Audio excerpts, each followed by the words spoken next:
Assalamualaikum warahmatullahi taala wabarakatuh. A'udzubillahi minasyaitonirrajim. Bismillahirrahmanirrahim. Alhamdulillah rabbil alamin wa bihi nasta'in wassalatu wassalamu ala rasulihil amin sayyidina Muhammad wa ala alihi wa ashabihi ajma'in. Rabbi shrah li sadri wa yassir li amri wa hlul 'uqdatam min lisani yafqahu qawli. Subhanaka la ilma lana illa ma 'allamtana innaka antal alimul hakim. ولا حول ولا قوة إلا بالله العلي العظيم. ربي يسر ولا تعسر فإن تيسير كل عليل عليك يسير. اللهم تمنا بالخير اللهم تمنا بالخير اللهم تمنا بالخير برحمتك يا أرحم الراحمين. أما بعد. Yang saya muliakan ashabul fadilah, para asatiza, tuan-tuan guru, ashabul fadilah, tuan-tuan dan perempuan, sidang pendengar, sidang penonton yang dirahmati Allah Ta'ala sekalian. Alhamdulillah, pertamanya kita rafakkan kesyukuran pada Allah Subhanahu Wa Taala tuan-tuan pada malam ini. Alhamdulillah kita berada pada malam 25 Syawal 1442 Hijrah dan bersamaan dengan 5 Jun 2021. Alhamdulillah tuan-tuan, pada malam ini kita dapat meneruskan pengajian ataupun sembang santai kita dalam merujuk kepada buku Mukhtasar Ilmu Falak, insya-Allah. Dan Alhamdulillah pada malam ini tuan-tuan, kita dapat sekali lagi menyambung pengajian kita dalam perbahasan berkaitan dengan pengukuran kiblat. Kalau kita ikutkan tuan-tuan, kuliah berkaitan dengan kiblat ini adalah kuliah yang ketiga. Masih lagi insya-Allah pada malam ini kita sambung pada kaedah penentuan arah kiblat.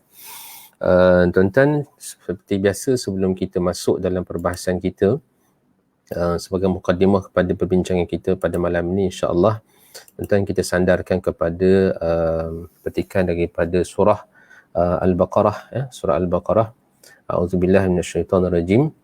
Alam tarau anna Allah sakhkhara lakum ma fis samawati wa ma fil ard wa asbagha 'alaikum ni'amahu zahiratan wa batinah wa minan nasi man yujadilu fillahi bighairi 'ilmin wala hudan wala kitabin munir. Sadaqallahul azim. Yang bermaksud tuan-tuan,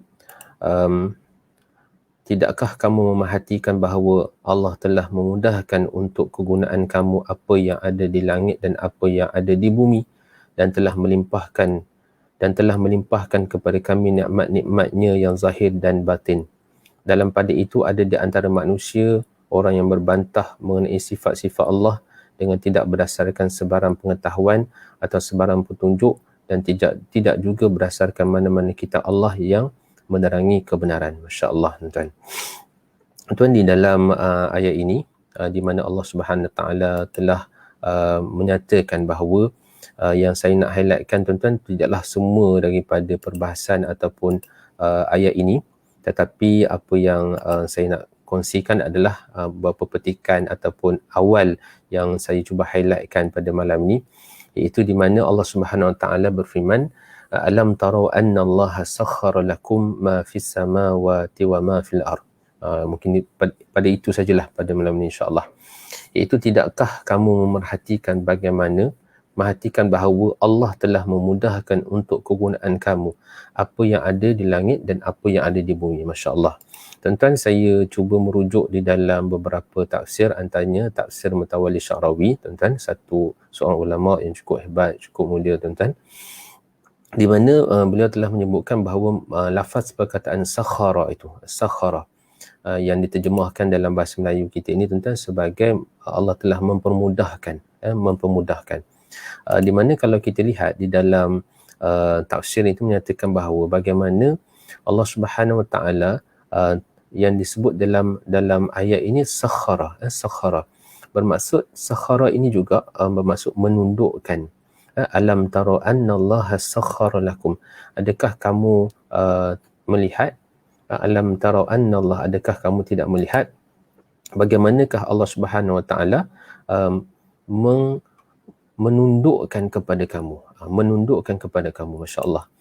Di dalam tafsir Mutawalli Sya'rawi menyebutkan bahawa bagaimana lafaz sakhara ini menunjukkan kepada kita bahawa langit, ma fis sama wa ma fil ard, itu apa yang ada di langit dan apa yang ada di bumi itu sebenarnya bukan tunduk kepada manusia, tetapi ditunduk ataupun dalam konteks ayat ini tuan-tuan, Allah Ta'ala telah mengarahkan bahawa mereka itu tunduk kepada Allah Subhanahu Wa Ta'ala.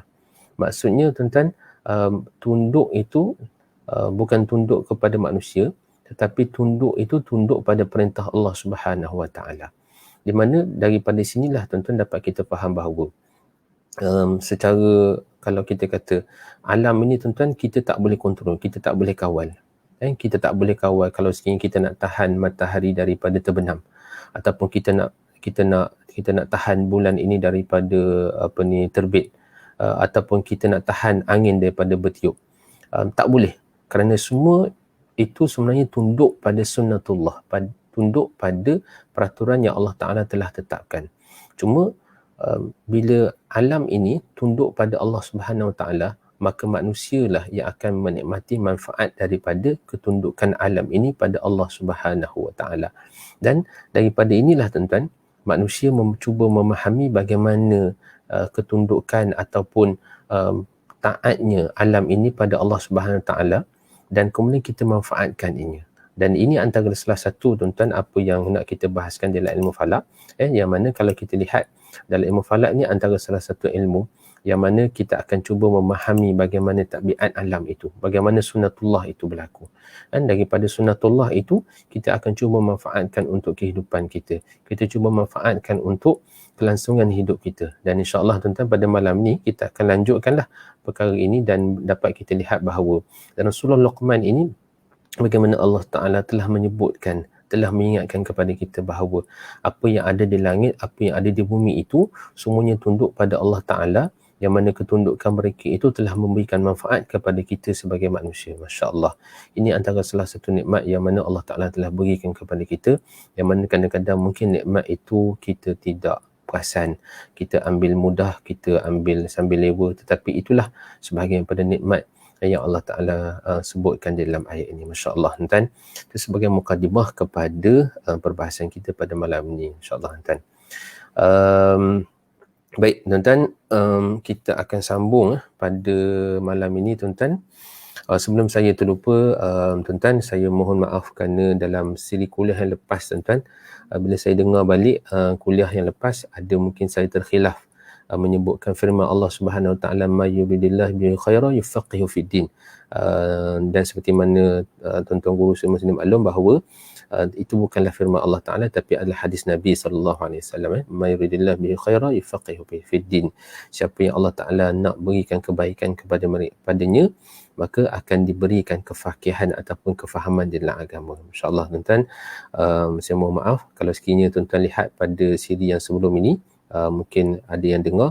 Jadi kalau ada tuan-tuan pada malam ni ataupun dapat disampaikan kepada sahabat-sahabat kita yang mungkin mendengar kuliah kita yang lepas, tak dengar pada malam ni, tuan-tuan minta sampaikanlah, insya-Allah. Moga-moga tuan-tuan Allah Ta'ala mengampunkan dosa-dosa yang kita sengajakan, insya-Allah. Baik. Jadi tuan-tuan, pada malam ni kita nak sambung semula pada perbahasan ataupun pada lanjutan kita berkaitan dengan istiwa a'zam. Tuan-tuan boleh rujuk halaman 94, halaman 94. Baik. Pada halaman 94 ni tuan-tuan, ada sedikit pembetulan pada ejaan a'zam itu. Pada halaman 94 itu, istiwa a'zam itu kalau ikutkan ejaan bahasa Melayu yang betulnya, mana A apostrofi D Z A M. Ini macam jadi istiwa azam, azam. Alif ain dha mim. Itu yang dalam bahasa Arabnya. Okey, baik. Jadi istiwa a'zam. Istiwa a'zam seperti mana tuan-tuan sedia maklum, pada 28 Mei lepas, beberapa siri kuliah, beberapa siri program dan sebagainya telah pun dilakukan untuk menerangkan tentang apa yang disebut sebagai istiwa a'zam ini. Tapi pada malam ni tuan-tuan, kita sebut sekali lagi kerana ada dalam buku kita ni, insyaAllah. Baik. Istiwa a'zam ini kalau dilihat sebenarnya telah disebut dalam beberapa kitab-kitab, telah disebut dalam kitab-kitab. Antaranya kitab Tazkirah fi Ilmi Hayyah, tuan-tuan. Kitab ini ada disebut, kitab ini sebenarnya dikarang oleh Nasruddin At-Tusi, Nasruddin At-Tusi, yang mana beliau hidup pada kurun ke-14, Dan saya ada cuba mencari juga nasnya itu, dan alhamdulillah tuan-tuan, saya dapat bertemu, tapi dengan terjemahannya itu yang mana saya merujuk kepada buku pengantar ilmu falak, teori, praktik dan fiqh yang ditulis oleh Al-Fadil Dr. Arwin Juli Rahmadi, tuan-tuan. Yang mana disebutkan bahawa dalam kitab ni dia tak sebut secara jelas istilah istiwa azam itu. Cuma disebut begini, tuan-tuan ya. Terdapat ragam cara, ini terjemahan dalam bahasa Indonesia. Terdapat ragam cara mengetahui zenit kiblat yang disebut sumut al-qiblat. Namun tidak tepat menguraikannya, maknanya dalam ni beliau tidaklah nak menguraikan sepanjang lebar. Namun secara mudah dan singkat, matahari akan melalui titik zenit. Dan titik zenit ketika matahari berada pada posisi 8 darjat di rasi Gemini dan 23 darjat di rasi Cancer pada waktu pertengahan hari. Selisih antara tengah hari matahari ketika melintas dengan selisih tengah hari di berbagai tempat akan seukuran 2 kali lipat, 2 kali panjang. Maka diambillah selisih tersebut. Maknanya ini tuan-tuan antara apa yang telah pun disebutkan. Ini disebutkan dalam kitab Tazkirah fi Ilmi Hayah, tuan-tuan, dan kemudian disalin balik oleh Dr. Arwin dalam buku pengantar ilmu falak, teori, praktik dan fiqh, tuan-tuan. Ini satu buku yang cukup baik. Maknanya kita sebut di sini, tuan-tuan, bahawa kaedah istiwa azam ini merupakan kaedah yang telah lama, maknanya abad ke-14. Mungkin awal lagi wallahu ta'ala alam, tetapi setakat yang ada dalam bentuk rujukan penulisan, tuan-tuan, ada telah disebut dalam kitab Tazkirah fi Ilmi Hayah. Baik. Dan kemudian ada juga disebut kemudian oleh Syekh Umar Ismail Nuruddin. Syekh Umar Ismail Nuruddin, tuan-tuan, adalah tuan guru hebat, tokoh falah hebat, tuan-tuan, di Kelantan. Dalam kitab Syamsul Fathiyah, tuan-tuan, buku tersebut ada, kita telah sebutkan beberapa siri sebelum ini, tuan-tuan, yang mana dalam buku tersebut, ataupun kitab Syamsul Fathiyah ini, tuan-tuan, mencerita ataupun membahaskan berkaitan dengan rubuk mujayyab. Cuma disebut di dalam hujung perbahasan kitab tersebut, hampir dekat ujung, tentang beberapa kaedah dalam menentukan arah kiblat. Tetapi masih juga tidak menyebutkan tentang lafaz istiwa azam itu. Cuma disebut bagaimana kaedah mengeluarkan waktu apabila matahari ini berada, contoh macam disebut dalam kitab oleh Imam At-Tusi tadi, di mana ketika matahari sedang istiwa di satu tempat, berada tepat pada zenitnya itu, maka ketika itu kita boleh menentukan arah kiblat dengan mengambil kira berapa jarak masa di antara tempat tersebut dengan tempat yang kita nak hitung ataupun nak ukur. Okey, baik, itu cara dia. Baik. Dan yang menariknya di sini adalah kerana kaedah ini dipopularkan balik oleh Profesor Manda Dr. Baharudin Zainal. Seperti mana saya rasa tuan-tuan sini maklumlah, yang sedang mengikuti program kita pada malam ni semua kenal lah Dr. Bahar ataupun Cikgu Bahar lebih. Maka beliau telah menulis balik kaedah ini dalam ini saya dapat, tuan-tuan, daripada Cikgu Bahar sendiri, iaitu dalam artikel dalam Berita Minggu ketika itu, namanya Berita Minggu 27 Mei 1990. 27 Mei 1990. Ini ada yang seperti mana dalam buku ini, dan juga ada saya sebutkan di dalam dekat slide ini, tuan-tuan. Okey, baik. Dan di Indonesia nama istiwa azam ini disebut sebagai Rasdul Qiblah, disebut sebagai Rasdul Qiblah. Dan Rasdul Qiblah ini, tuan-tuan, yang disebut sebagai istiwa azam ini adalah istilah disebut Rasdul Qiblah secara tahunan, di mana dia berlaku dalam setahun ada 2 kali, 28 Mei dan juga pada 16 Julai. Tetapi ada juga yang disebut sebagai Rasdul Qiblah harian. InsyaAllah, tuan-tuan, nanti kita akan sebutkan hal ini. Baik, baik. Di mana kalau saya rujuk dulu dalam buku kita ni, tuan, ia akan berlaku ketika nilai sudut istiwa matahari bersamaan dengan latitude Mekah, di mana Kaabah terletak ketika fenomena ini berlaku, maka bayang objek tegak di seluruh dunia akan membetuli arah kiblat. Okey, baik, tuan-tuan. Okey, sambil-sambil itu kita cuba tengok dalam slide ini, ada saya letakkan. Okey, tak apa. Dalam slide ini cerita dulu tentang kaedahnya, tuan-tuan, tak apalah. Kita ikut dalam slide ni jugalah. Baik. Maknanya kalau kita tengok di sini disebut bahawa nilai sudut istiwa matahari bersamaan dengan latitude Mekah.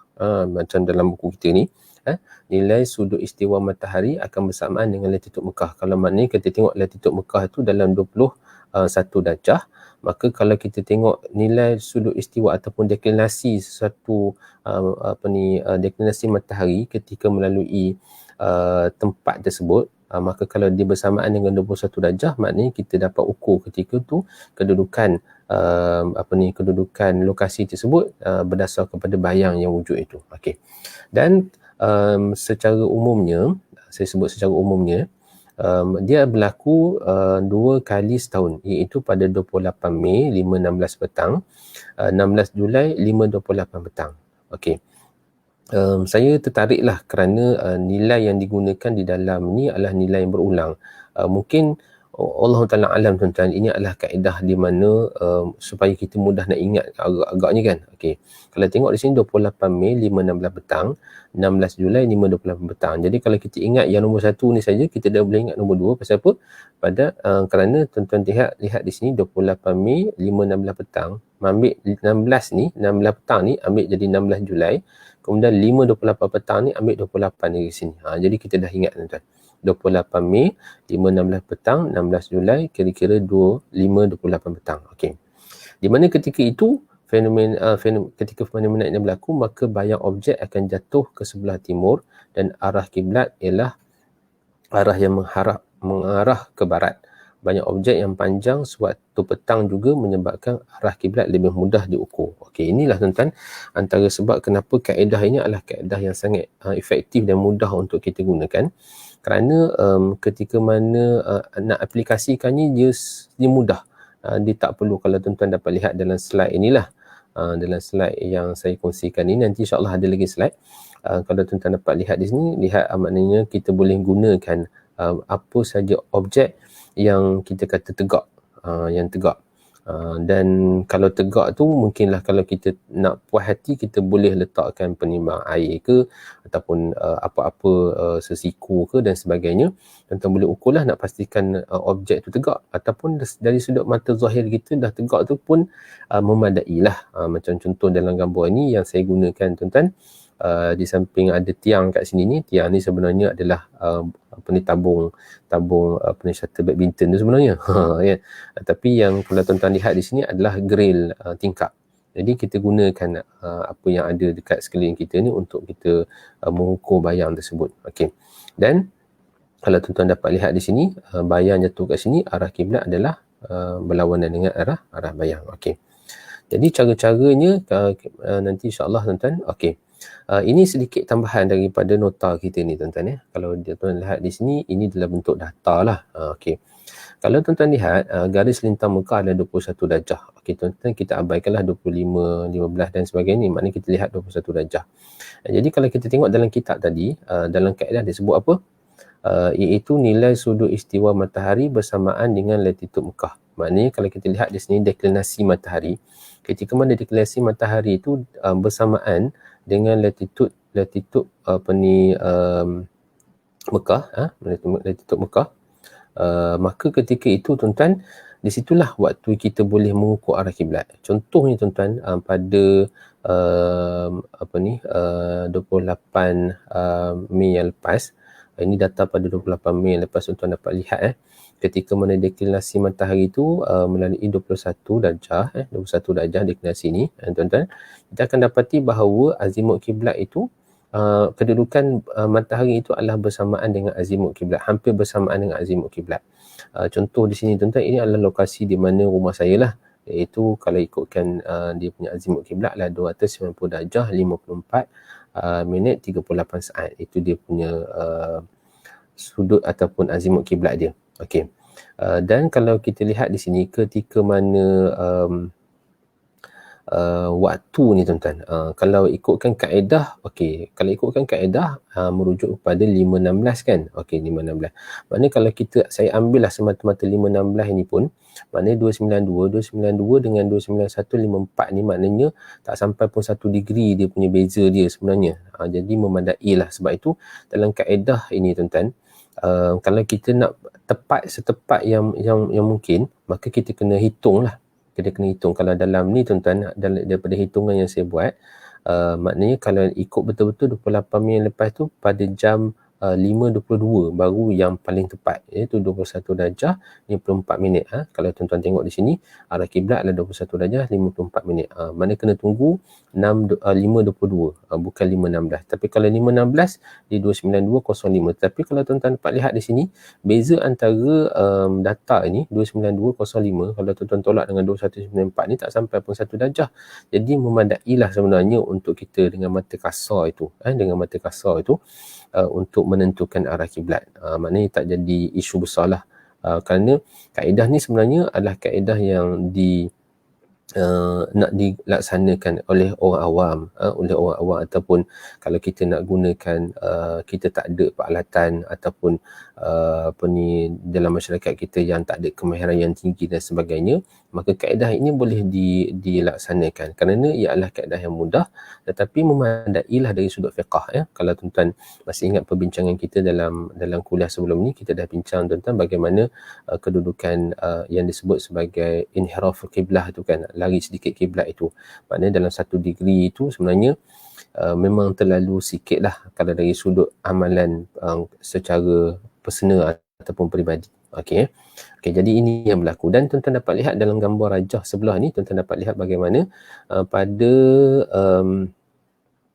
jam berapa ni, pada 5.21, ni dalam 5.21 tuan-tuan, dia punya kiblat angle dia adalah 291 dan kedudukan matahari itu adalah 291.55. 291.55 tuan-tuan. Okey, ini berdasar software apps Easy Kiblah yang Cikgu Mat Taufan buat. Okey, baik tuan-tuan. Okey, ada soalan Ustaz, darjah tu 293. Okey, sebenarnya arah kiblat ini dia berbeza-beza azimut kiblat dia. Kaedah yang saya guna ataupun azimut kiblat yang saya tunjukkan ini adalah azimut kiblat di Ipoh. Azimut kiblat ni di Ipoh jadi 291. 291. Kalau tuan-tuan berada di sebelah nanti insya-Allah saya akan tunjukkan azimut kiblat itu kalau sekiranya kalau kita di sebelah utara, tuan-tuan, dia semakin maknanya 291 290. Kalau kita di sebelah selatan, dia akan tambah 292 dan lagi ke selatan 293. Saya tak pasti yang bertanya ni Aldra Ernest ni 293 ni dia berada di lokasi yang mana. Kalau ada dekat sekitar Johor ataupun minta maaf, bukan di Johor tuan-tuan, kalau sekiranya ada dekat sekitar kalau di sekitar di Johor ataupun dekat Singapura sana tu mungkin 293. Tapi kalau sekiranya berada di sekitar Kuala Lumpur, saya rasa dalam lingkungan 292 saja dia punya azimut kiblat dia. Okey, baik. Okey, Mas Joko, kaedah ini menggunakan konsep bumi berbentuk spheral, ahli falak menggunakan metode hisab menggunakan trigonometri spheral. Betul. Terima kasih Mas. Ini pakar dah bagi komen tu, okay, betul lah tu. Tak nak komen lah. Okey, terima kasih Mas. Okey, ini gambaran secara saya harap mungkin gambaran ni kalau dilihat saya nak cuba nak permudahkan supaya kita dapat melihatlah bagaimana fenomena istiwa azam ini boleh berlaku. Okey, saya menggambarkan kedudukan ketika mana matahari tuan-tuan berada di sini tanpa memberikan nilai berapa dan sebagainya.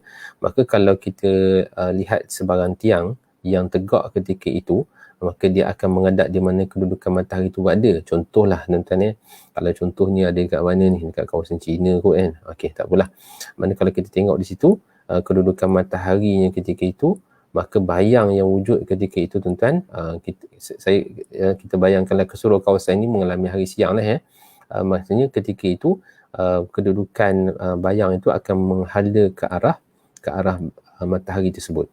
Dan apa yang berlaku pada istiwa azam ini 28 Mei dan juga 16 pada 16 Julai adalah kedudukan matahari itu yang kita sebutkan tadi berada pada deklinasi 21 darjah itu bersamaan dengan kedudukan Mekah itu, ialah matahari berada tepat ataupun tegak ketika mana tengah hari.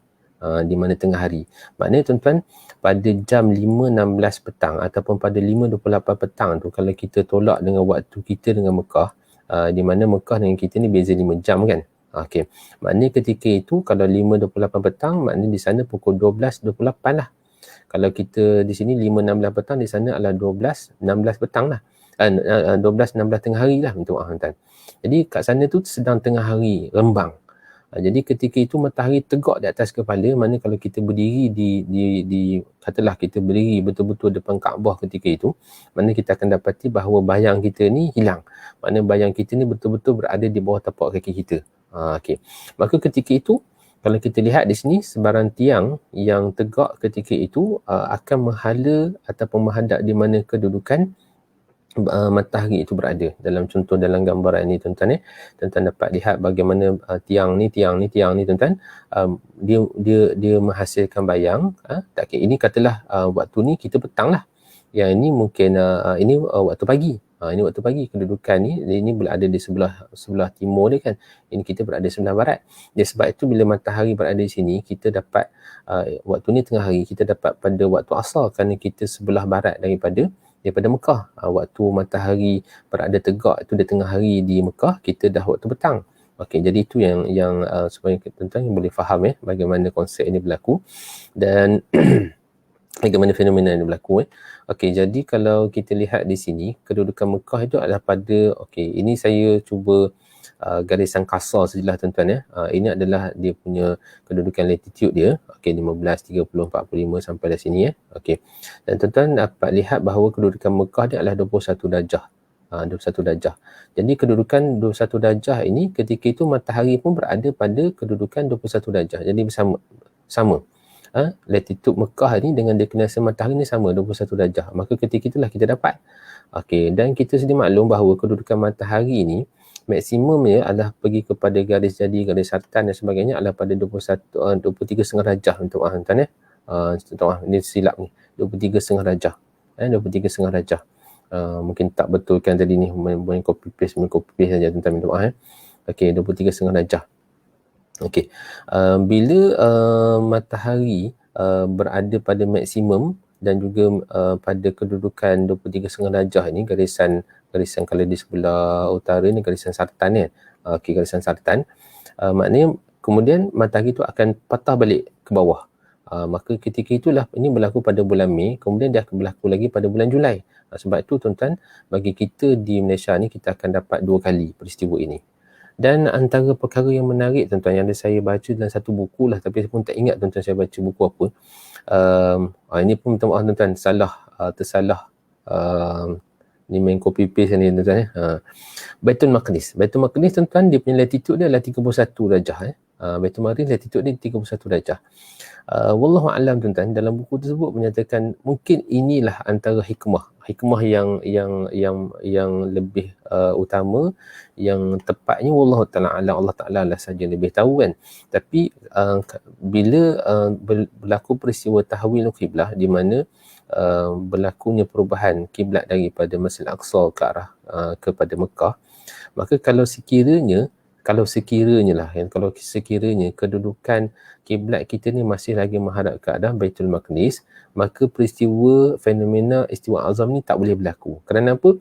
Kerana matahari maksimum dia boleh pergi 23,5 darjah, sedangkan kedudukan Baitul Maqdis adalah 31 darjah.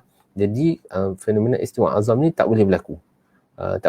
Maka antara hikmahnya, masya-Allah tuan-tuan, mungkin ini antara salah satulah daripada hikmah-hikmah yang lebih besar, yang lebih utama tentang perubahan tahwil qiblah itu. Ini sedikitlah kita punya hikmah di sebalik peristiwa istiwa azam ini kan. Okey, baik. Kalau tak tepat, mana tuan-tuan boleh tolak, boleh terimalah. Okey, insya-Allah ya. Okey, baik. Dan ini ada video sedikitlah tuan-tuan, bagaimana peristiwa istiwa azam ini kita boleh manfaatkan untuk kita mengukur arah kiblat ya, insya-Allah.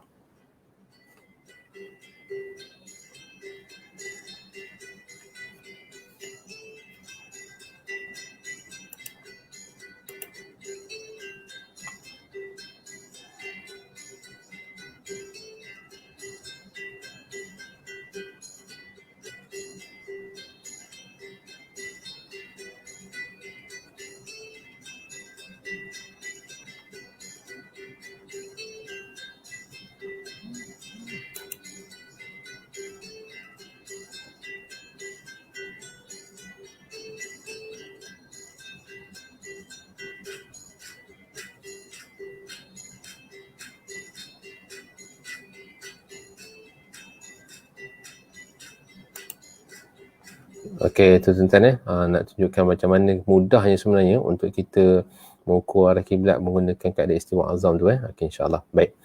Dan ini antaranya tuan-tuan gambar-gambar yang alhamdulillah secara praktiknya ini yang dapat saya kongsikan dengan tuan-tuan yang ada dalam kuliah pada malam ni ataupun yang akan mengikuti kuliah kita pada masa-masa akan datang. Antara gambar-gambar lah bagaimana kaedah istiwa azam ni dapat dimanfaatkan oleh kita semua. Contoh macam gambar ini yang ni dibuat oleh Fadil Ustaz Izwan maknanya dia ambil penimbang air ni, maka daripada penimbang air ni ataupun tuan-tuan dapat lihat juga apa ni kedudukan tingkap tu bersamaan dengan arah kiblat. Ini menggunakan apa ni? Menggunakan penyedut sampah. Penyedut sampah. Ini menggunakan tiang rumah. Tiang rumah. Ini saya tak pasti guna apa, saya rasa mungkin tiang rumah juga. Ini menggunakan ini sebenarnya ukur lebih dahulu Al-Fadhil Ustaz Tajuddin dia ukur dulu.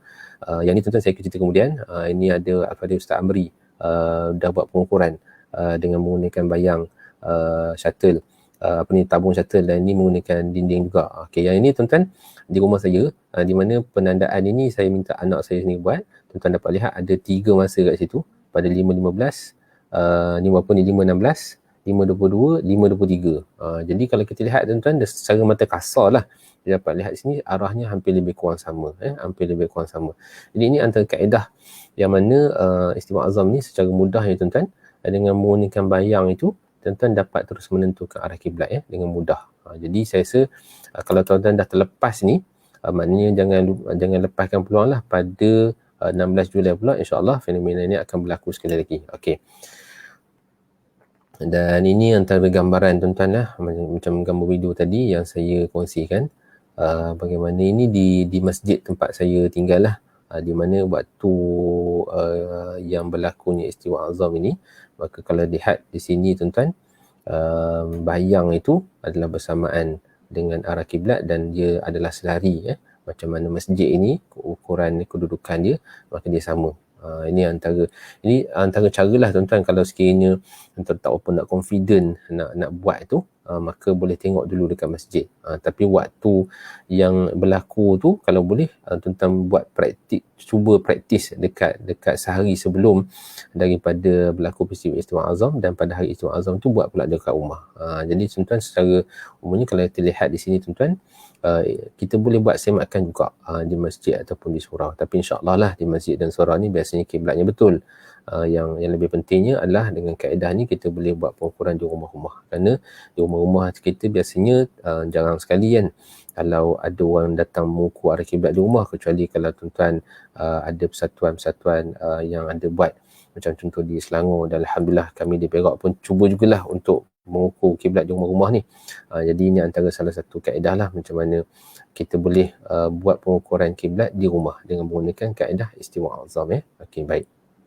Okey, seperti mana yang saya sebutkan tadi bahawa di samping kaedah istiwa azam yang berlaku secara tahunan, kita juga sebenarnya boleh mengukur ataupun menggunakan kaedah yang hampir lebih kurang sama dengan menggunakan bayang untuk menentukan kiblat pada setiap hari.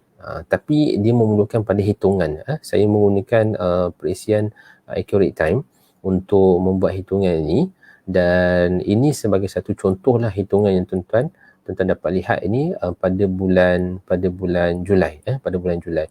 Sebenarnya kita dah sebutkan tadi pada 28 pada 16 Julai. Pada 16 Julai nanti peristiwa istiwa azam ni akan berlaku lagi. Jadi kalau tuan-tuan dapat lihat di sini, bermula daripada 9 hari bulan 7, jadi kita dah boleh menentukan arah kiblat itu. Pada setiap hari kita boleh buat 9, 10, 11, 12, 13, 14, 15, 16 tu dia peak lah. Kaedah istiwa azam tu peak. Kemudian pada 17 sampailah 31. Dan kalau tuan-tuan dapat lihat dalam gambaran ini, dalam jadual yang saya sediakan ini, dia makin lama makin awal makin awal. Macam ni dia berlaku pada pukul 6.20, kemudian dia berganjak pada pukul 5, dan kemudian dia berganjak pada pukul 4. Jadi makin lama makin awal untuk bulan Julai ni. Kalau bulan Mei hari tu, dia makin lama makin lambat. Makin lama makin lambat, makin lama makin lewat. Jadi dengan menggunakan kaedah istilah yang mungkin kalau saya pun dapat makluman, contoh macam di Selangor, di Pulau Pinang ada mereka keluarkan jadual waktu lintasan kiblat harian. Kalau tak silap saya lah, istilah yang digunakan dalam takwim ataupun dikeluarkan dalam laman web, lintasan kiblat harian. Mana kita boleh menggunakan kaedah yang hampir lebih kurang sama juga dengan kaedah istiwa azam ini, di mana ketika mana kita nak menentukan arah kiblat itu, kita hanya menentukan bayang, lihat saja pada bayang tersebut. Okey, yang ini berlaku pada waktu petang, tapi ada juga tuan-tuan yang berlaku pada waktu pagi. InsyaAllah nanti kalau sempat nanti saya akan tunjukkan pada kuliah akan datang bagaimana kita ada pula lintasan kiblat harian ni yang berlaku pada waktu pagi. Ini pada waktu petang. Okey, baik. Jadi tuan-tuan, kita boleh, maknanya kita bukan saja boleh menggunakan dua tarikh itu saja, tetapi juga kita boleh buat satu pengiraan. Tetapi tuan-tuan ini kena buat pengiraan lah. Tuan-tuan boleh rujuk dalam beberapa perisian ataupun tuan-tuan boleh rujuk kepada Jabatan Mufti, bahagian falak Jabatan Mufti untuk bertanya kepada mereka tarikh mana yang sesuai untuk menentukan arah kiblat dengan menggunakan bayang saja. Okey, baik. Okey, seterusnya tuan-tuan, ini antara contoh lagi lah video macam mana gambaran untuk menunjukkan macam mana yang ni yang saya ambil ketika 17 Julai. Kalau ikut kaedah istiwa azam pada 16 Julai pada 16. Okey tuan-tuan, tak apalah saya tunjuk sedikit contoh. Ini bayang yang wujud ketika mana 16 pada 17 Julai itu.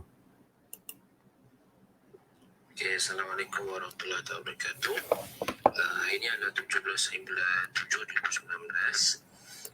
Tadi kita telah tandakan bayang yang bersamaan dengan arah kiblat pada jam 5.19 minit, dan saya dapati bahawa arah kiblat itu sama lah seperti mana yang telah ditanya pada 13/7/2019 pada 5.45 petang.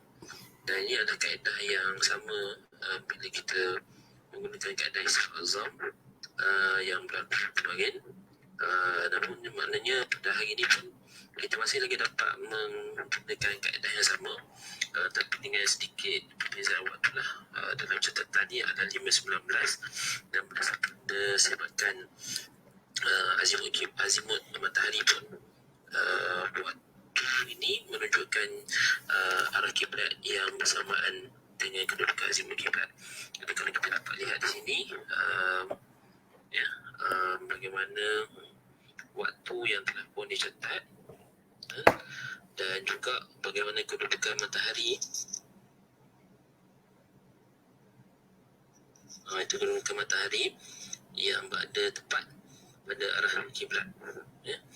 Jadi maknanya kita boleh menggunakan kaedah istiwa azam ini pada waktu-waktu yang lain, tetapi secara umumnya daripada 16 dan 7 itu pada 5.28 petang adalah waktu yang terbaik lah untuk kita lakukan seperti mana yang telah ditunjukkan oleh para ulama.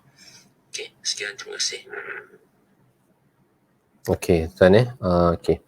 Ini antara video lah yang mana dapat tunjukkan bagaimana kaedah yang saya kongsikan tadi, iaitu kaedah yang hampir lebih kurang sama dengan kaedah istiwa azam pada 16 Julai itu.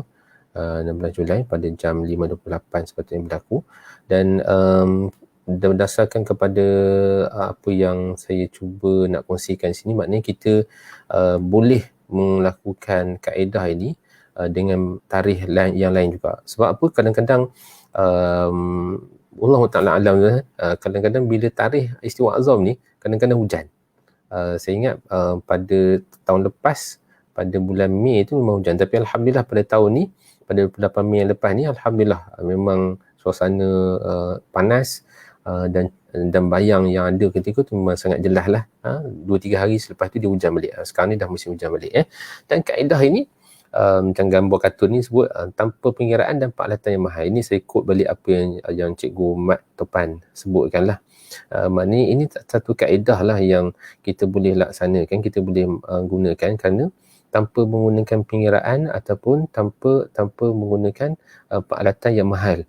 ataupun yang perlu dibeli lah. Maknanya kita boleh guna apa saja dekat ada dalam rumah kita untuk kita ukur saja arah kiblat ini. Jadi tuan-tuan, ini satu kaedah yang sangat efektif, sangat menarik untuk kita laksanakan. Saya ulang sekali sikit-sikit tuan-tuan. Berlaku pada 28 tarikhnya 28 Mei 5.16 petang dan juga 16 Julai pada 5.28 petang. Okey, tuan-tuan ingat saja tarikh ini, dan insya-Allah kalau tak ingat pun biasanya pada tarikh ini insya-Allah Jabatan Mufti akan mewawarkanlah kepada masyarakat tentang peristiwa ini, insya-Allah. Okey, baik. Seterusnya tuan-tuan, kita pergi pula kepada kaedah tongkat istiwa. Pada tongkat istiwa. Okey, sebelum tu tuan-tuan, saya terima kasih kepada Tuan Haji Zahari ada menyebutkan tentang, kalau tuan-tuan yang mungkin saya akan pergi juga kepada jadual azimut kiblat tu, tapi kalau tuan-tuan yang mungkin ada buku nak semak jadual azimut kiblat tu, boleh lihat pada halaman 100. Halaman 100, kalau sahabat kita tadi mengatakan 293 tu adalah kedudukan di sebelah selatan Johor ataupun di Singapura lah 293 tu. Mungkin yang bertanya pun memang dekat Singapura kot. Okey. Kalau sekiranya kita berada di sebelah utara, nilainya adalah lebih kecil, 290, 291. Okey, baik. Okey tuan-tuan, seterusnya tuan-tuan, kita pergi pula pada kaedah tongkat istiwa. Tongkat istiwa, dan terima kasih pada Tuan Haji sebutkan Jabatan Mufti Selangor ada keluarkan jadual tersebut, jadual lintasan matahari itu. InsyaAllah tuan-tuan, kami di Perak pun akan keluarkanlah jadual itu dalam bulan Julai ni, kerana bulan Jun ni kalau kita buat pengiraan dah tak ada dah, kerana dia dah berlaku pada waktu malam. Kedudukan matahari ni berada pada kedudukan kiblat berlaku pada waktu malam, jadi tak valid lah. Jadi kita akan keluarkan pada waktu pada bulan Julai nanti, insyaAllah, berdasarkan kepada jadual yang tuan-tuan dapat lihat tadi. Baik, seterusnya tuan-tuan, kita pergi pada halaman 96, iaitu kita pergi pula kaedah tongkat istiwa. Tongkat istiwa yang ni perlu sedikit peralatan. Perlu berkata. Okey, betul Ustaz, saya daripada Singapura. Masya-Allah. Ya, betul lah tu ya. Alfra Ernest daripada Singapura tu, betul lah 293. Okey, baik. Termalah.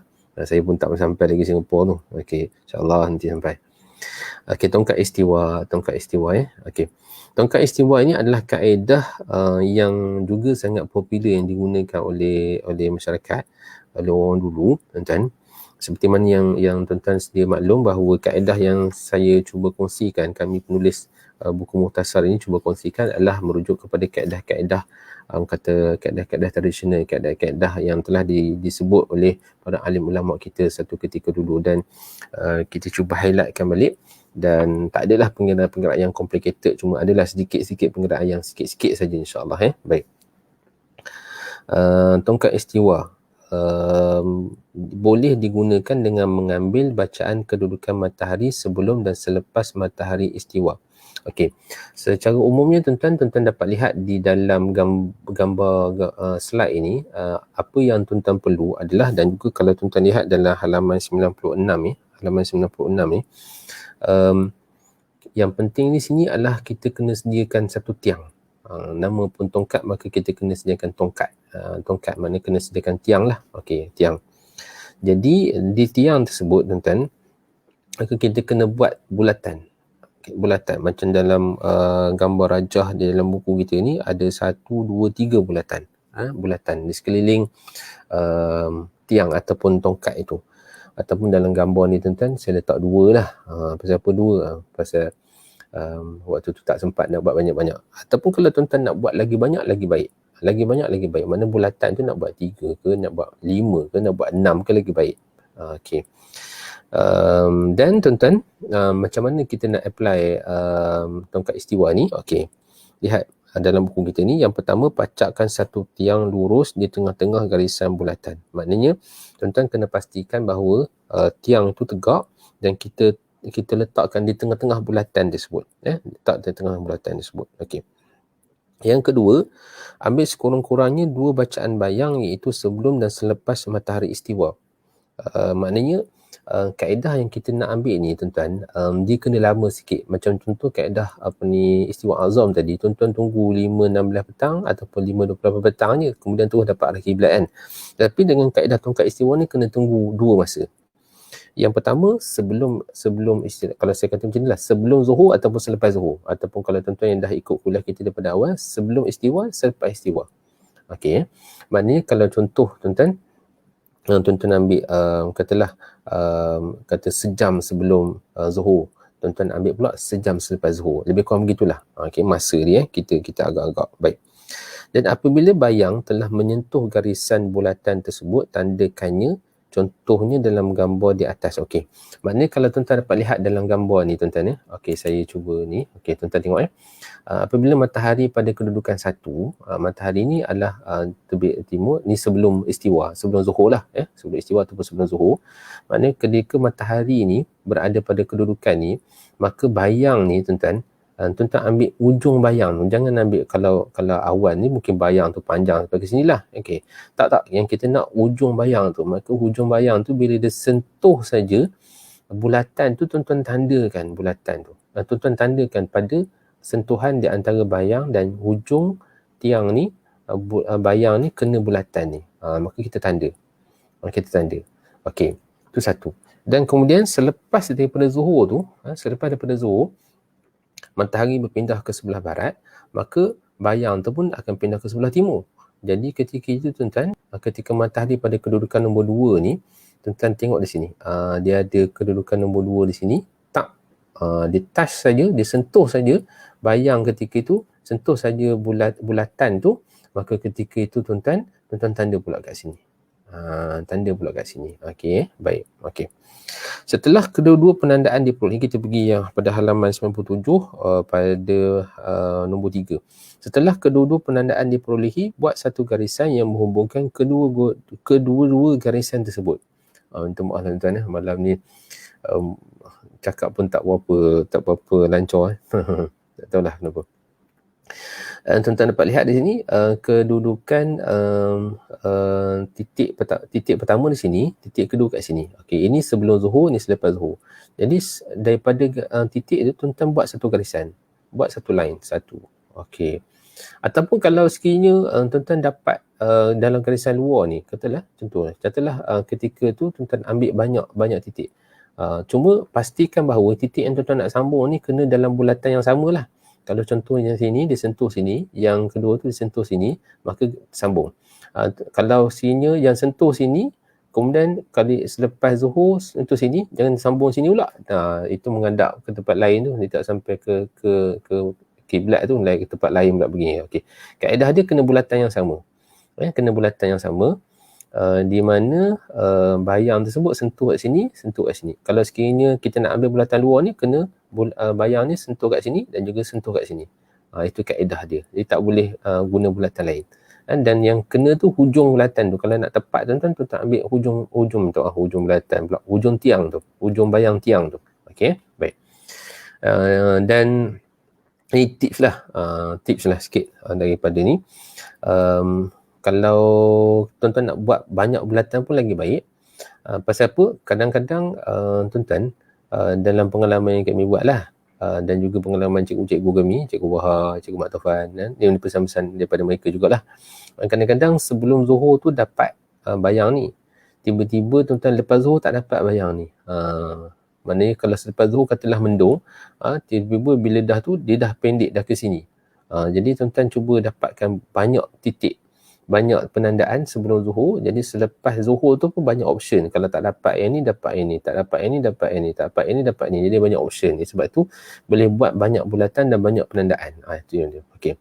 Dan secara umumnya kalau kita kata nak mudah tuan-tuan, tuan-tuan letakkan jam lah, senang. Maknanya kalau letak sini sejam sebelum zuhur, tuan-tuan boleh bajet dah. Yang ni lebih kurang sejam selepas zuhur ataupun sejam selepas istiwa. Itu kaedah dia. Dan oleh kerana kaedah ni tuan-tuan mengambil masa yang agak lama lah. Maknanya kalau sejam-sejam ni paling kurang pun 2 jam. Paling kurang pun 2 jam. Jadi sebab itu kalau tuan-tuan menggunakan kertas, contoh dia, ataupun gunakan kertas A4, kemudian tampalkan atas atas macam papan dan sebagainya, maka kena lekatkan. Kerana dia ambil masa yang agak lama, tak boleh letak begitu saja, takut nanti ditiup angin, maka ketika itu habislah, tak belik lah tuan-tuan, pasal dah bergerak dah kertas tu. Okey tu baik. Okey, kemudian tuan-tuan, setelah kita dapatkan garisan antara dua garisan tu, maka kita pun letakkan garis, maka garisan yang menghubungkan antara titik 2 dan titik 1 ni, ataupun titik 1 titik 2 ni adalah garisan timur barat. Garisan timur barat, mana kalau yang menghadap ke arah bayang selepas zuhur tu, itu adalah garisan sebelah timur. Yang sebelum zuhur, ini selepas zuhur, ini sebelum zuhur, maka itu adalah menghadap ke sebelah barat. Jadi kita dapat garisan timur barat, maka kita letakkan pula 90 darjah dekat sini, maka kita akan dapat garisan utara selatan. Maka dapat garisan utara selatan, dan selepas itu tuan-tuan, bila dapat utara dan dapat selatan dan dapat timur dan dapat barat, selepas itu kita boleh dapat anggaran di mana kedudukan Kaabah kita ataupun di mana kedudukan kiblat kita. Macam kaedah ni tuan-tuan, maknanya kalau kita daripada barat ni, kalau kita tahu kiblat kita ni adalah 291 dalam konteks kita di Ipoh, mana tuan-tuan buka lah dalam 21 darjah di sini. Dalam 21 darjah, ataupun kalau sekiranya tuan-tuan tadi puan Aldra tadi tu yang ada di Singapura, maka buka lah dalam lingkungan 23 darjah. Maka kita dah sampai ke arah Kaabah. Ini kaedah ni tuan-tuan, ini kaedah yang sangat baik, sangat efektif untuk kita, dan sangat tepat juga berdasarkan kepada beberapa kajian yang ataupun amali yang kami buat lah, tapi dia ambil masa yang agak lama. Dan tuan-tuan, yang saya kongsikan ini antara gambar tongkat istiwa lah, yang mana yang proper lah. Yang sebelah ni tuan-tuan, tongkat istiwa ni seingat saya ambil gambar ni di Balai Cerah Al-Khwarizmi Melaka. Balai Cerah Al-Khwarizmi Melaka, di mana ni tuan-tuan dapat lihat berapa banyak dia punya bulatan dalam ni kan. Jadi dia banyak option kat sini. Ni tiang dia menggunakan, ini ialah menggunakan peralatan yang agak mahal jugalah ni kan. Kena tempah ni kan. Kalau nak beli pun saya rasa mungkin harga dalam 1,000-2,000 juga ni kan. Okey. Tapi tuan-tuan, saya search tadi tu, saya dapat satu gambar dalam YouTube. Ada seorang pelajar, dia buat praktikal. Ini sebenarnya kaedah asal dia lah sebenarnya. Kaedah tongkat istiwa sebenarnya kita bukan buat atas kertas ataupun atas plate macam ni, tapi dia buat atas tanah. Di mana kalau kita letakkan tiang ni, kemudian dia buatkan bulatan itu, dan bulatan ni digunakan ada dekat tangan ni. Kalau tuan-tuan boleh search dalam YouTube tongkat istiwa, dan kalau dapat gambaran ni tuan-tuan boleh tengoklah macam mana dia buat. Memang kaedah ni memang kaedah yang diajar seperti mana diajar oleh guru kami jugalah, iaitu dengan menggunakan tiang ni, dan kemudian tuan-tuan ikat macam kita kata ranting kayu, ikat dia pada satu tali, dan kemudian buat bulatan.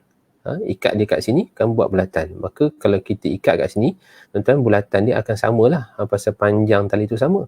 Kemudian tuan-tuan, seterusnya tuan-tuan buka bagi tali tu panjang sikit, dan kemudian kita boleh buat bulatan yang kedua, dan seterusnya. Kalau tali tu panjang, maka besar lah, tapi tuan-tuan jangan panjang sangat, pasal tiang ni pun kalau tengok dia punya ni kan, ni contohnya tuan-tuan, di mana bayang tu sampai touch pada sini, tuan-tuan tanda dekat sini. Ini kaedah yang sangat baik, dan tuan-tuan boleh tengok dalam YouTube sahabat kita ni dia buat praktikal bagaimana kaedah tongkat istiwa ni dengan atas tanah langsung kan, atas tanah senang. Yang ni tak payah nak tunggu tak payah nak risau kena terbang, tiup di angin dan sebagainya lah, memang atas tanah kan. Ini sebenarnya adalah kaedah asal dia, memang dia buat atas tanah. Dan tapi oleh kerana hari ni mungkin kita pun nak cari tanah macam ni pun rasanya mungkin susah lah. Sekeliling masjid tu kan dah penuh dengan tar, dah penuh dengan simen dan sebagainya kan. Jadi sebab itulah kita buat kaedah yang lebih mudah. Okey, baik. Okey, tuan-tuan. Ini adalah kaedah tongkat istiwa, yang mana dengan tongkat istiwa ni tuan-tuan boleh dapat mengukur arah kiblat dengan menggunakan tadi 2 titik, di mana dapat satu titik yang di sebelah barat, dan kemudian bila matahari itu dah berpindah ke sebelah barat, kita dapat satu titik pula di sebelah timur, dan tuan-tuan boleh tandakan dan buat satu garisan, maka di sini adalah garisan timur barat, dan tuan-tuan dapat utara selatan, dan kemudian kita akan dapat arah kiblat. Baik tuan-tuan. Okey, seterusnya tuan-tuan, dalam masa yang berbaki ni saya cubalah setakat mana yang boleh kita nak pergi kepada kaedah yang paling popular. Paling popular, dan saya rasa mungkin dalam banyak-banyak kaedah tuan-tuan, inilah kaedah yang paling popular dan paling mudah lah saya rasa kan. Paling mudah. Okey, itu menggunakan kompas. Okey, menggunakan kompas. Tuan-tuan, dalam slide ini saya tunjukkan beberapa kompas lah yang saya yakin bahawa tuan-tuan pun menggunakan kompas-kompas ini. Antaranya kompas macam kompas prismatik, kompas yang anak-anak kita pakai dekat sekolah. Dia ada ada macam pembaris, kemudian dekat situ juga ada macam kantar pembesar. Ni kerana canggih sikit lah. Ini contohnya kompas secara personal tuan-tuan. Kalau kami di Jabatan Mufti, kami buat kursus tentang penentuan arah kiblat menggunakan kompas. Ini kompas yang kami pilih lah kerana saiznya tu agak besar. Maknanya kalau kita letak atas tangan tu boleh nampak lah dia punya bacaan azimut dia tu. Dan kemudian dari sudut kosak dan sebagainya tu pun dia kurang sikit. Contoh saya bukan jual kompas tuan-tuan, tapi antara kompas yang kami pakai, tuan-tuan boleh beli, boleh gunakan pelbagai jenis kompas lagi. Okey. Dan hari ni pun tuan-tuan, saya pergi yang kat sini dulu yang ini. Kita ada kompas kiblat yang ada jual dekat pasar raya dan sebagainya. Dia terus menunjukkan arah kiblat. Jadi ini pun sebenarnya boleh kita gunakan. Jangan kata tak boleh guna. Ayah kita pergi Mekah, mak kita pergi Mekah, Tok Wan kita pergi Mekah kadang-kadang dulu selalu bawa balik ni kan. Tapi hari ni pun dah adalah jual dekat pasar raya dan sebagainya. Jadi ini antara salah satu model lah yang menggunakan kedudukan menggunakan kompas bagi menentukan arah kiblat. Dan ini tuan-tuan kompas yang ada dalam phone kita. Pada hari ini tuan-tuan, tentu sekali lah kita dah ada banyak perisian termasuk apps dan sebagainya. Jadi kita dah ada kompas dalam phone kita, jadi kita boleh manfaatkan juga sebenarnya kompas itu bagi kita menentukan arah kiblat. Okey, cuma kita kena tahu perhatian. Kita kena tahu bagaimana nak menggunakan kompas tu. Memanglah kompas tu boleh tunjukkan arah kiblat, tapi macam mana kita nak menggunakan kompas itu dengan secara betul, dengan secara tepat, dengan secara yang ikut disiplin dia. Macam mana kita nak menggunakan kompas tersebut. Ataupun kalau kita kata apps, InsyaAllah lah kalau sempat tuan-tuan kuliah akan datang, saya akan sebutkan sikit tentang apps ni. Apps macam mana nak menentukan arah kiblat. Pasal apps ni pun banyak kan. Tuan-tuan pun mungkin pakai apps, pelbagai apps, tapi saya cubalah nanti insyaAllah kalau sempat. Okey. Kena faham dulu bagaimana nak menggunakan kompas ataupun bagaimana nak menggunakan aplikasi tersebut. Jangan kita kata dapat saja kompas, dapat saja aplikasi, terus kita gunakan tanpa kita tahu macam mana kaedah menggunakan kompas itu ataupun aplikasi tersebut. Dan antara caranya adalah uji di tempat kiblat yang telah disahkan tepat. Ini antara salah satulah, nanti insyaAllah saya akan ulang balik pada hari ini, iaitu mungkin kalau kita tak tahu macam mana nak menggunakannya, jadi kita cubalah pergi masjid ataupun surau. Tujuan kita pergi masjid dan surau dia bukan nak ukur, nak sahkan kiblat masjid surau tu. Masjid surau tu insyaAllah betul lah. Jangan pula nanti kita bawa apps atau kompas ni kita nak betulkan kiblat itu. Jadi satu masalah pula. Sebenarnya bukan begitu. Maknanya kita pergi ke masjid surau tu untuk kita tentukan sama ada apps kita, cara kita nak guna tu ataupun kompas kita tu dia berfungsi dengan baik ke tidak. Jadi ini antara salah satu kaedah. InsyaAllah tuan-tuan saya akan pergi balik pada kaedah ni nanti insyaAllah. Baik. Okey. Secara umumnya, tuan-tuan ni boleh rujuk halaman 97. Okey, kompas. Kompas ni dalam kitab Sabil Muhtadin tuan-tuan disebut sebagai Baitul Ibrah. Sebagai Baitul Ibrah, dan dalam kitab-kitab lama disebut sebagai pedoman. Pedoman. Okey. Maka penggunaan kompas ini kalau dah rujuk dalam buku kita tuan-tuan, menentuk kompas penggunaan kompas untuk menentukan arah kiblat boleh dilakukan dengan mudah pada hari ini. Yang mudah. Kenapa saya berkata mudah? Pertama ni kita boleh beli dengan harga yang murah. Tuan-tuan boleh belilah kompas dengan harga RM10, RM20, RM30, RM40, sampai beratus ringgit, sampai beribu pun ada. Contoh macam kompas yang digunakan oleh Jabatan Mufti bagi menentukan arah kiblat, menggunakan kompas uci kata tu. Kompas uci kata tu harga dia RM5,000. Harga dia RM5,000. Ataupun tuan-tuan beli kompas dekat kedai alat tulis sebagainya RM10, RM30 dan sebagainya. Sebenarnya memang adalah kualiti pada kompas tersebut, mempengaruhi juga harga dia lah. Berapa kompas-kompas yang berjenama dan sebagainya memang mahal kerana dia lebih accurate, dia lebih tepat. Okey. Ia dapat dilakukan bila kita mengetahui azimut kiblat. Ini yang kita sebutkan tadi, menggunakan azimut kiblat. Jadi azimut kiblat tu tuan-tuan secara detailnya ada saya letakkan, bukan detail juga pun, secara umumnya juga, iaitu dalam halaman 100 macam yang Tuan Haji Zahari sebutkan tadi.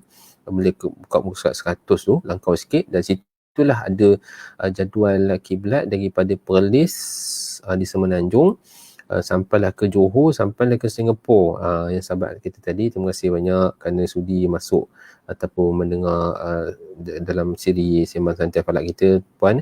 293 di Singapura. Kalau tuan-tuan pergi ke Sabah dan Sarawak, tuan-tuan, ada di antara 292 hingga 290. Okey, baik. Cuma tuan-tuan, secara umumnya lah, kalau mungkin tuan-tuan nak tanya, kalau gitu macam mana nak dapatkan lagi dia punya azimut kiblat ni kalau nak gunakan kompas? Baik. Macam yang kita sebutkan tadi, dari sudut fiqh lah, kita bincang dari sudut fiqh. Maknanya kalau bacaan kiblat tuan-tuan, dari azimut kiblat ni daripada okey, minta maaf tuan-tuan, saya pun sebut azimut ni apa sebenarnya, minta maaf ya. Azimut ni adalah satu bacaan yang kita baca dalam gambar tu kan, dalam kompas ni, tuan-tuan tengok dalam bacaan, daripada utara mengikut arah jam. Ini disebut sebagai azimut. Azimut. Macam dalam gambar ni tuan-tuan dapat N, kosong. East, timur tu 90. South, selatan, 180. West, 270. Barat. Dan patah balik ke sini 360. Jadi pusingan ini disebut sebagai azimut. Jadi bila disebut azimut kiblat itu adalah kedudukan 291. Contohlah Kota Kinabalu 190. Maknanya kita cari 290 mana? Contoh kat sini kan 280, 290 sini. Kalau tuan-tuan dekat Singapura tadi 293, 291. Ini tuan-tuan dia punya ni tuan-tuan dalam 5 tuan-tuan dalam 2 degree dalam 2 degree dia punya sesungut ni. Jadi 290, 292, 294, dekat tengah-tengah sini ada 290. Jadi kalau tuan-tuan dapat lihat dekat sini, dia punya nilainya, kalau kita di Malaysia ni, Singapura dan juga di Brunei pun, kalau tak silap saya, dalam jadual ni ada tak Brunei tuan-tuan? Dalam Brunei pun ada 290. Labuan pada 290. Kalau ikutkan, kalau kita merantau daripada ni, maknanya dalam lingkungan 290. Kalau kita ada kat Malaysia saja 292 lah. Kalau kita lajak sampai ke Singapura 293. Jadi beza antara 290 dan 293 ni boleh kata kalau dari sudut fizikal kita nak solat tu dengan menggunakan kompas ni masih terlalu kecil lah. Jadi kalau kita beranggapan bahawa arah kiblat di antara ini 290 hingga 292 atau 293 memadai lah sebenarnya untuk pelaksanaan solat secara bersendirian. Kalau kita pergi travel kat mana-mana, tuan-tuan bawa kompas, azimut kiblatnya tuan-tuan anggarkan saja dalam 290 hingga 292 ataupun 293. Itu dah memadai sebenarnya. Dah memadai tuan-tuan. Okey. Allah Akbar. Saya minta maaf tuan-tuan kerana dah terlajak masa 10.34 dah tuan-tuan. Jadi saya rasa saya berhenti setakat itu dulu. Nanti ni kita akan tengok macam mana aplikasi menggunakan kompas inilah insya-Allah pada masa pada kuliah akan datang tuan-tuan. Saya minta maaf dah terlajak 10.34. Okey. Jadi penggunaan kompas ni insya-Allah saya akan bincangkan dalam kuliah yang akan datang tentang bagaimana menggunakan kompas ini dengan cara yang betul lah, dengan cara yang betul insya-Allah. Dan sebelum saya menutup menamatkan kita punya kuliah itu, saya akan ucapkan terima kasih banyaklah kepada tuan-tuan dan puan-puan sekalian yang turut berserta dengan kita pada malam ni. Al-Fadhil Ustaz Amri, terima kasih banyak Tuan Haji Hazari, Ustaz Khairul, Tuan Haji Zahari, dan tadi Puan Alfra. Minta maaf kalau sekiranya saya tersalah sebut nama ni kan. Banyak kali nak sebutnya. Sahabat kita daripada Singapura, dan juga tuan-tuan lain lah yang mengikuti program kita pada malam ni. Dan kepada bahagian falak dan sumber maklumat Jabatan Mufti Negeri Sembilan yang terus memberikan komitmen dalam meneruskan program kita pada malam ni. Terima kasih banyak. Dan tuan-tuan, insyaAllah nanti kita akan sambung balik lah ya, tentang kaedah penentuan arah kiblat dengan menggunakan kompas. Terima kasih banyak yang mengikuti program kita. Alhamdulillah, dan insyaAllah kita jumpa lagi pada program yang akan datang. Wallahu ta'ala alam. Assalamualaikum warahmatullahi ta'ala wabarakatuh.